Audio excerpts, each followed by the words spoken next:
Hi, everyone, and welcome to Off the Record, the sports podcast of breaking news, hard opinion, and what I suspect will be quite a lot of gibber today. I'm Andrew Webster from The Australian, and I'm joined here by my partner in crime, the one, the only, the notorious Phil Rothfield.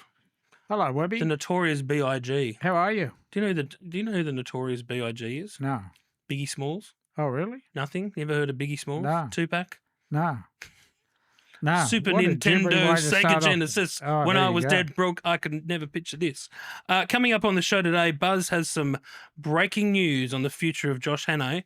We examine the claims from NRL clubs that rivals are exploiting the concussion protocols to their nefarious advantage. We debate whether Snoop Dogg should be fronting the pre-match entertainment at the AFL Grand Final. And in our popular war story segment, we talk about how nobody trusts journalists. And by journalists, I mean Buzz. Yeah, well, it's That's changed. going to be an interesting one. It's changed, Webby. It has. Over a long, long period of time, Journalism has changed. They're and not using necessarily for the better. typewriters. They're using. No, I'm talking about relationships, not technology. I'm talking about access and relationships and trust. How many different sort of versions of technology have you seen? The typewriter? Well, I started off with hot metal, and then it was cut and paste, and then it was a typewriter, and then the first computers had 4 little lines on them, and we had a phone coupling thing, the device. And That's right. yeah. No, but Copy over the phone. yeah. Now we're sitting here with you, gibbering on this podcast. You're going to say it. You're going to have a Right. go. Just get the Right. word right. Before we get into it, big thanks to our friends at Code Sports. You can get an annual subscription to Australia's best sports website for just $49. It features Australia's best sports journalism. The Code Sports app is essential for every fan. Guys, if you want it, go to codesports.com.au/OTR. That's how you get the special discount. Buzz. Champ. Champ and Chumps. Champ. Interesting. I nearly wanted to change my champ because earlier today we interviewed Nikita Zoo, We did. and he was such a fascinating interview. And well, there were tears straight off the bat. he started crying. This tough man who gets into the ring, bashes people. I've got to and say, it- my entire view that I've always had of Nikita Zoo just changed in straight 30 away. minutes. Like what Wasn't a he a champion beautiful bloke? kid. So I'll make him champ 1, champ 2. And I need to interview you here a little bit. The Johns boys are back together again. God. Matty and Joey.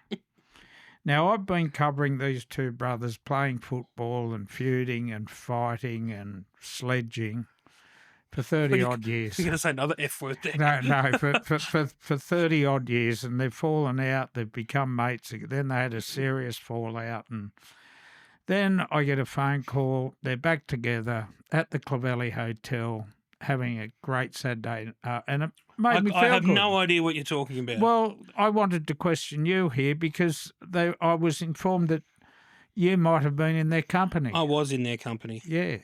Well, it's weird. But isn't it nice to see them back? They've been back together for a while. No, they haven't. They've been back together since Christmas. Yeah, but they've been off a lot longer than the 6 months they've been back. They've been back together since Christmas. Yeah, well, that's great. That's right. That's Good on great. you. Can I tell you? Well, there's they a seem funny. to right. They were at my 50th together. You were there. Yeah, but they kept their distance. They were fine. They kept their distance. I do want to say this: they were the great punchline. company. They were great company. The punchline to this story, I was talking to Braith and Astor in the green room on Monday night at NRL 360, and he said, "Oh, you wouldn't believe it, 10:40, and I've got producers in my ear, and I'm trying to look at replays, waiting for the coach conference." His FaceTime goes off, and it's Joey, knowing fully well he was on air, trying to harass him. Were they both there? Maddie and Andrew? He said he didn't answer. It was just Joey's number and face came up, and he rejected the call. You know what stuns me? I can't get on the gibber juice the night before for a long time. The night before I go on TV, Why? because I just can't. I can't do anything with a hangover. Really? No, I can watch Netflix and order Uber Eats, and that's about it. You serious? I'm ratchet. Did you get smashed with these two? No, I was out by 6. Were you? Yeah, that's the beauty of having a dog. You got to get back and feed the dog. There you go. As a single father, that's what you Yeah, got to I do. like But that. was good. Champ. It was I good. seriously, I love those boys. They're good fun. They're great for rugby league. They're showmen. They're funny. They're It's good stuff. And they love the great game of rugby league like all of us. You know who my champ is? This is a bit wide. Ange Postecoglou. I saw him at a restaurant. Well, that's what I was going to say. He's been spotted everywhere in the Greek Isles, just eating his way through his $8 million payout from Tottenham Hotspur. I love that. Like, I love that the fact that he'd been through the ringer, a whole kaleidoscope of emotions, for want of a better term, this Premier League season, and there's social media footage of him living large in Paros.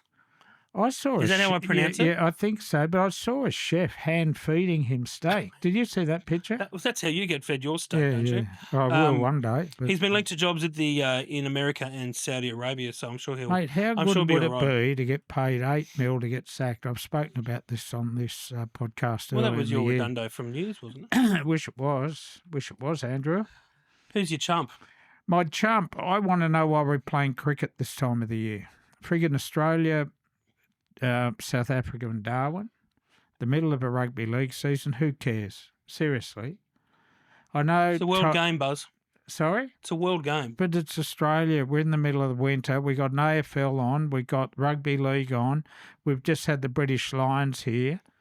It's football season. We don't play rugby league in the summer. It almost, I hate it. Because there's... It's T20, right? Now, I watched England. I raved about England, India, because that was a test match and it meant everything. These games mean nothing. And it almost devalues the Australian jersey, I think. It's another tick, another international they've played. Revenue. Eh? Content. Yeah, well, I can understand rubbish. it was revenue, if it was Indian, it was going back into an Indian TV, or it's South Africa, mate. Buzz, I hear. I'm picking up what you're putting down. I don't like cricket this time of the year. I'm the same. sorry. It's got to have sport's got to mean something. Yes, doesn't it? It does. It's got to mean something. Now, my chump has nothing to do with sport. Well, it'd want to be better than the dildos you had being hooked onto the basketball court last week. That was a big story. Yeah, you upset a few, but you upset a few of our listeners. Why? Oh, I just don't know where it was on the scale of decency, that one. Well, it's a story. Yeah. You can't tell me at a women's basketball game in Australia, if someone started throwing sex toys on the court, you wouldn't think that's relevant. Let me talk. We are not a clickbait podcast, okay? There is a certain amount of credibility here, right? Mm-hmm. And I don't like the tone of your chump last week. Well, I don't like the tone of your voice, but, I got to suck it up. Hey, so my chump, this has got nothing to do with sport, but I feel very strongly about it. I was in Coles King's Cross yesterday buying a barbecue chicken, otherwise known as the Bachelor's briefcase, which goes well with the Bricky's laptop. Yes. Do you know what the Bricky's laptop is? The poker machines. Yeah, and I noticed a young man standing next to me getting a barbecue chicken as well, and he was wearing a grey cape. Yeah? It was a cape. Yeah, right. I don't know whether he thought he was a Mexican gunslinger, whether he thought he was, a modern-day King's Cross version of Batman. Now, if you're listening and you're out there, I would just like you to do me a massive favour and go fuck yourself. Because that type of Why didn't you pull him up? Why didn't you pull him up? Well, no, come on, you're bagging him here. Why didn't you pull him up? Because I'm a coward, Buzz. No, you should have pulled him up. Because I was so scared of the little guy wearing he was wearing a cape. Yeah, Have you ever seen him walking around with a grey knitted cape? I'm surprised they let him into the store. Well, it is King's Cross. It's as a good friend of mine, Bettina Brown, who has lived in this area for a while, calls it meth coals. Oh, right. Meth coals. Can we let us up? Buzz, you got some breaking news on. You heard it here first about Josh Hannay. Josh Hannay, assistant coach to Craig Fitzgibbon at Cronulla, assistant coach to Billy Slater with the Queensland Origin team. What I can tell you here very, very confidently is that he'll be the next NRL coach appointment. The only problem I got is I can't tell if it's going to be the Titans or the Cowboys. I can confirm both clubs have reached out to him. At this stage, doing due diligence to check if he's available. Before the Frizzell family makes a decision on Des, they want to know the option. Are they going to be able to do better without him? And yeah, they found out Hane's available. Same with the Titans. They're in the process, or they're about to start a review into a pretty disastrous season with 6 Origin players, right? And Todd Payton's under the pump as much as Desi. And I spoke to them up there yesterday, and they've also reached out to Josh Hannay. And they both want him, but they better both, because one of them's going to lose this. And we can't coach both. no. Well, obviously it'll be first in best dressed. I think Josh Hannay would prefer the Cowboys. Just because of his history there? Yeah, because of his history there. I know the Titans are really, like I told the Titans, were quite keen on, were quite confident they'd had him. Yeah, and look, well, I don't know that. I don't know. I got her to tell that, but it's sort of, he's the hottest sort of young assistant coach coming through. Like his time's there. Yeah. I tell you, I was on SEN with the great Scott Sattler a few weeks ago, and we had Hannay on there, and I asked him when you're the next cab off the rank, which club would you want to go to? Like, what are you looking for? And he just said stability. He just wants, your front office has got to be aligned with the football department and know the importance of your football department. Yeah, and that's what St George did last week with Flanagan, a new CEO, a high performance centre. Their chief executive's just signed up for another 3 years. Andrew Lancaster. St George have got stability. Melbourne have got stability. Penrith have got stability. The great clubs have stability. Your man Scott Sattler is 100% right. But Hannay will be the next coaching appointment. Brad Arthur's out of play now. He was supposed to get Perth originally. He's signed again at Leeds. Willie Peters available. Whether there's movement at Newcastle with their coach, I don't know. They're gonna start next season with Adam O'Brien, aren't they? Yeah, at this stage, unless something catastrophic happens in the last 4 rounds, if they get pumped once or twice, I think they could fast track it. There you go. There's a good one. You heard it here first. Yeah. Unless it doesn't happen. News of the week. I'm stunned that NRL clubs are complaining about each other, saying that some are flouting HIA concussion rules to get free interchanges. Yeah. With one team consistently racking up 13 changes per game. 5 more than the actual interchange limit of 8. Now, thoughts on this, Buzz? Because I've got some too. Yeah, well, what I'm told for people who aren't up with the story is there's a particular coach who will instruct his blue shirt to run onto the field at any period of the game with a code word. Let's use bananas here. And he'll say bananas. Why did you choose bananas? Well, I don't know. I just did. Come on, you got to work on you got to work on your code. He'll say it to a certain player. That player will then go into a tackle. Go into a tackle, walk out holding his head, and say, "Oh, I'm a bit dizzy. I better." The blue trainer will come and check him, and he'll go off. That's the male. I'm not going to name the club, but there's a lot of coaches. I'm not going to name it. Who is it? Because I Cronulla. No. Roosters. No, it's not. And I'm not going to go through the 17 clubs because it's highly defamatory if I was to name anyone. But the NRL are building evidence. They're checking this out. Very, very hard thing to prove. So I remember I wrote about this, about Parramatta, a few years ago, because they seemed to be having a HIA around the 18 to 20 minute mark, and the prop would have to a prop, and they go off. And I remember having it out with Brad Arthur, and I said, he said, "Are you accusing us of cheating?" I said, "No, I just know the NRL are looking at it." That was, so it's not like it's a new practice, but rugby league clubs, Buzz, they're gonna try and they're gonna try and cheat if they can. There'll always be a rort in rugby league. There will always be a rort, whether it's the salary cap, whether it's third parties, whether it's HIAs, and we go back to our great mate Bobby Fulton, and when there was a blood bin, he had calf's blood, remember, in capsules. And they were bursting them on the field and coming off bleeding, and getting a replacement. That's how good, mate. It'll never change. It's the skullduggery of the game. Yes, it is the underbelly of rugby league, as they say. I like it. Yes. But that's all the we saw it with the old Trainergate thing with Penrith. I know it was an accident, apparently. Yeah. But Like all the great teams have a little bit of shit in them. Yeah. And you But know this what? is a bit different. This is like, you're exploiting a concussion protocol. Oh, mate, this is very ordinary because the concussion protocols are there for a very, very good reason. And it's a huge, huge issue in rugby league, as we've seen with Jake Trebojevic coming out, all these things. And the NRL are trying to do the right thing to protect the game. And, mate, they'll stop playing rugby league, in 25 years if it, you know, if it if clubs keep fucking around with these rules. No, Ooh. it gives me the shits the way they're I doing can it. tell Really you dropped does. the F-bomb. Yeah, it does. You drop it. Aren't I allowed to do it once?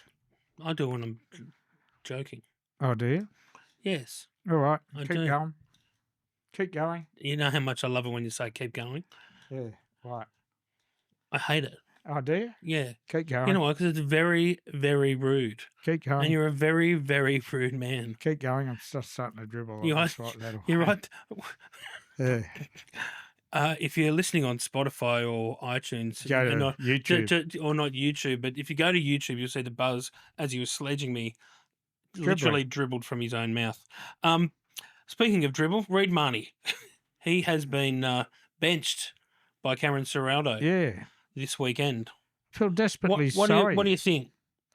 I don't like it particularly, but who am I to argue with Cameron Ciraldo? Yeah. He loves Bailey Hayward. Bailey Hayward's tough, reliable, makes his tackles, clean service out of dummy half. I just think Reid Marnie offers a bit more. Loyalty-wise, in 2021, I got a picture of Marnie, Gould, Trent Barrett and Marnie's manager, Sammy Ayub, in the Chinese restaurant at Canterbury. First player they signed under this new regime, the first true believer. I've always thought Reid Marnie was a rat bag, Webby, with his ill discipline and cheap shots. I was having dinner on the Gold Coast at Kira at a Thai restaurant in January last year, and I could see him out of the corner of my eye with his lovely partner. He saw us and he actually came over the table, said g'day, was so polite.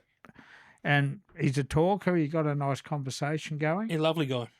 And, I bumped him on Melbourne Cup Day a couple of years ago at the Clovelly when I was with Joey. Yeah, right. And he walked in. Do you live there? Do you have a room there? No, you'd have some war stories from the Chloe, wouldn't you? Yeah. Maybe we should make that a war story. Long time before. You were still in your runga at primary school. I was still in nappies.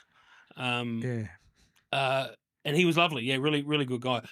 You know what I find funny? I know it's just footy buzz, but he was lauded as the heart and soul of the team and bringing back that old Canterbury DNA and. But he's got him to this point. But it seems like he's not. He's off on the to the Cowboy. I'll tell you something. I was down at Bob Jane T Mart yesterday. Bob Jane T Mart. Bob Jane T Mart. Yeah. I was getting a punch effect on my wife's car. I sing that in the car every time I drive past. Do you? Bob Jane T Mart. Oh well, there you go. So I was there, and the manager there is a Bulldogs tragic. He loves the doggies, and he said Reid Marnie came in to get new tyres the other day. And he said, mate, I'm so disappointed you're going. We love you. And he said, Reid got emotional. And he doesn't want to leave there, but he's been forced out. Yeah. But that's rugby league. That's sport. Professional sport. Yeah. Okay. Ready for the next one? Yeah. You sure? What don't you like me saying? Keep going. Come on, keep going. I can't wait to knock you out. Snoop Dogg, the dog father. Yep. 1, 2, 3, and to the 4. Do you like my gangster rap today? Yeah. Are you a fan of rap? Yeah. I don't mind. Mind Snoop, and I don't mind Biggie. Yeah. Yeah. So I'm not. I what would it cost him? What do you mean? What would it cost him to have Snoop Dogg there? Oh, I reckon 10 mil. Really? 5 mil? Has he got a new album out or anything? No. Well, he might. I don't know. But it's Snoop Dogg. He's an absolute global Yeah, I know superstar. He's a global superstar. No, he's huge, but he's going to be the pre-match entertainment. He's an icon. He's a global superstar at the AFL Grand I'll Final. tell you, You're not a Zano, fan. Tell me. I'll tell you- I've got a name for you. I got a name for you. Scoop Dog. Yeah, righto. Come on, that's a good one. There's a bloke in Melbourne who's a real AFL icon / legend. Can I finish? Yep. You ever seen that Mike Brady, the old bloke who sings Up There Gonzales? Yeah. Mate, that's AFL. Well, he's still going to be there. Yeah, I know, but you know what the AFL should worry about? Putting on a bloody contest. Oh, here we go. Here's Buzz with the NRL pom-poms out. No, for the last 6 I hope grand you're finals. listening, PVL. He's got the pom-poms out. For the last 6 AFL grand finals, Lions 120, Swans 60, Geelong 133, Swans 50. What was Hawthorn? Melbourne 100, and Richmond beat GWS 114 to 25. I covered that one. I was at that game in the AFL box. Can I finish this? It's all about you. But I was at that grand final as a special guest of the AFL. I was there at quarter time until quarter time, and I could see what was happening. And I walked in, and I got in a shout with Ben English, the editor of the Daily Telegraph, and Dan Andrews, the premier of the state, and didn't watch another single minute of that game. You didn't miss anything. And then I left at 3/4 time, walked back to my hotel in the city, and watched Roosters Storm preliminary in my undies in my hotel room. And this is a wasted war story. That's a mental image I'm sure we've all had. Buzz, what does it matter? How are they related? Well, how is the pre-match entertainment related what to? I'm saying is people, AFL fans, want to see a great game of football in a contest, not bloody Snoop Dogg. So what? Don't have any pre-match entertainment? Well, not $10 million worth, mate. It doesn't. I couldn't give two shits who it performs at any grand final. Okay. I'm there to watch the game. You're agreeing with me now. I agree with you, but I don't think they've got anything to do with each other. Sucking up to the NRL. I don't think they've got anything to do with each other. Your actual product, my point is far more important than an international global superstar doing 15 minutes for $10 million. Of course. That's far more important. Sure. The actual game of footy. It always is. It doesn't matter where it's at. Yeah, well, you've come around. No, I haven't. I'm just saying they've got nothing. The block no, and you've I'm joined telling me. to you, they've got nothing to do with each other. I'm sorry, you've joined me. No, don't twist and beat up what I've said like you do your stories. I'm not. I'm saying it doesn't It's matter. a long day. We've got 3 podcasts to do, and you're giving me the shit. If you fucking tell me to hurry up, I'm going to launch over this table. I'm going to headbutt you. Keep going. I'll keep going if you stop dribbling. Let me just say this about Snoop Dogg. I think the AFL, I'm not trying to be too supportive of him, but they are smart in the sense that they realise that there's a bigger demographic to be gained by having this type of, international superstar there. I covered the Paris Olympics, and Snoop Dogg was there on assignment with for NBC. The Olympics broadcaster in the States.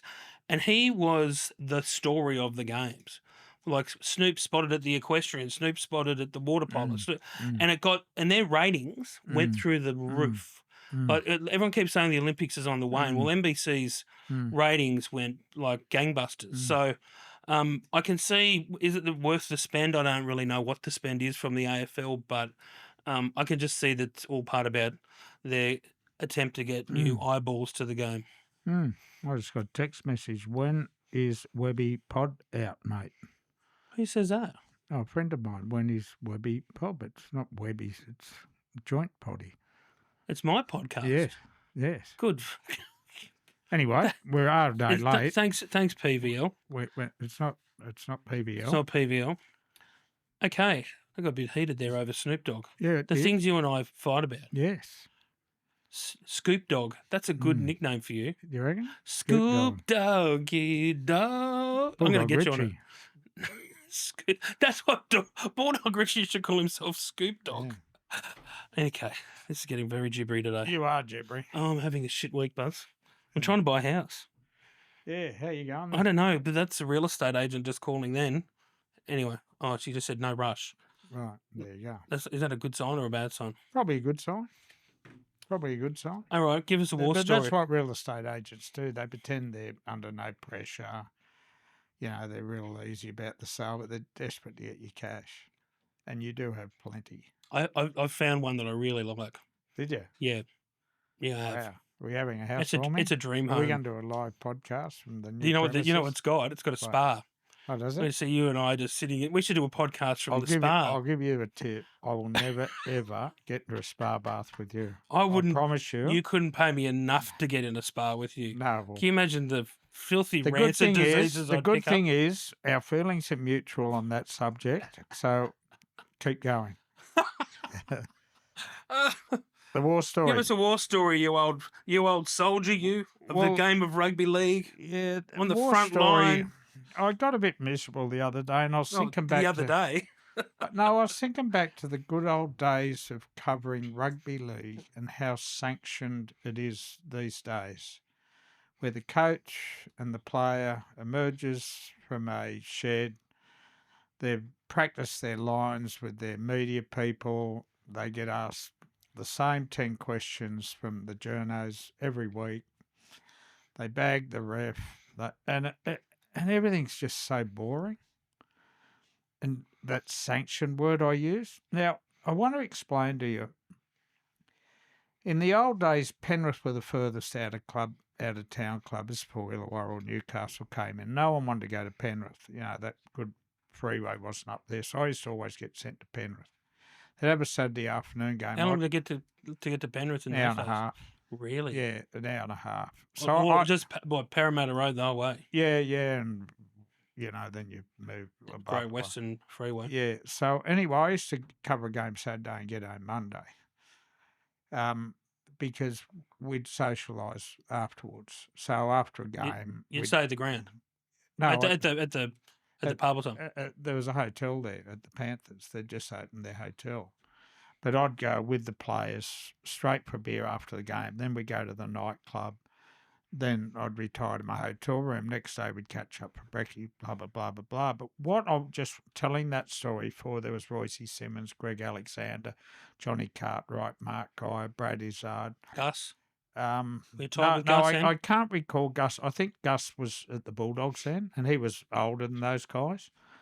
But there was a massive trust there, and, we did some, some hijinks. Yeah. Some shenanigans. And I got some wonderful stories out of them too, but there was trust, which I published at the right time. I want to tell you about going into a Canterbury dressing room, Belmore Sports Ground, legendary sort of, players in there.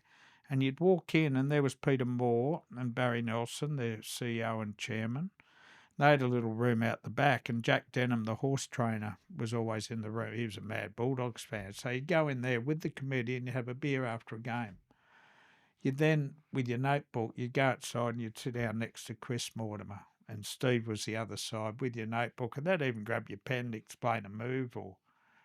And this was the most beautiful access. I've told the story before about Origin camps and Crusher's Clear's board upstairs and invites you down for a beer because he's in the bar. Mate, God, I miss those days. Yeah, I only got the tail end of it. I probably got it mid-90s to... Yeah. Even up till sort of 2005, 6-ish, and when there's trust and when there's access, but most importantly, when there's no mobile phones, the standard of journalism, I think, was better. Oh, yeah. Because don't start me. There was no clickbait, Don't start me.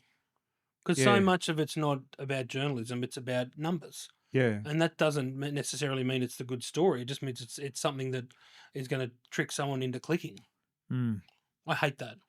Yeah. I was at the Herald, like we used to write when I was there, we used to have to write our own headlines, and I just thought that was crazy. Yeah. It makes you start thinking about, what's the sexiest headline I can put on this story that's not that's still similar to what the story is, so I can get the clicks. Yeah, that's not journalism. That's called like content. And I hate that stuff.